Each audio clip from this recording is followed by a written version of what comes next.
Guys আজকে এই বছরের প্রথম বৃষ্টি হয়েছে আর আজকে এই বৃষ্টির মধ্যে ছাতা নিয়ে কিন্তু এখন আমরা পৌঁছে গেছি পার্কে। যখন বাসা থেকে বের হয়েছিলাম তখন কিন্তু ঝিরিঝিরি বৃষ্টি পড়ছিল আর এখন কিন্তু ঝিরিঝিরি বৃষ্টি পড়ছে, তবে একটু কম।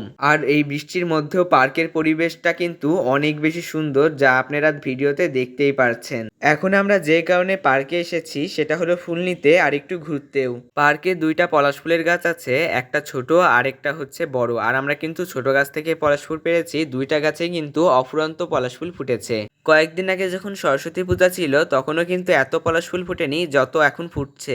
আজকে কিন্তু সকালে অনেক বৃষ্টি হয়েছে, যা তোমাদের সাথে পরে একটা ভিডিওতে শেয়ার করব। আর পলাশ ফুল নিয়ে এখন আমরা এসেছি গাঁদা ফুল নিতে। আর তোমাদের গাঁদা গাছের কথা কী বা বলবো, এই বৃষ্টিতে সবগুলো গাঁদা গাছই নষ্ট হয়ে গেল। এই বেগুনি রঙের ফুল গাছগুলোর নাম আমি ঠিক জানি না, তবুও দেখতে কিন্তু অনেক বেশি সুন্দর লাগছিল। এই ফুলগুলো নিয়ে এসেছিলাম আমরা পূজার জন্য। পলাশ ফুল, গাঁদা ফুল, যেই ফুলগুলো আমরা এনেছিলাম এই ফুলগুলো পিসিকে দিয়ে দিলাম। পিসি এই ফুল দিয়ে অনেকদিন পূজা করতে পারবে। আর আজকের ভিডিও এই পর্যন্তই, দেখা হবে পরের ভিডিওতে। বাই।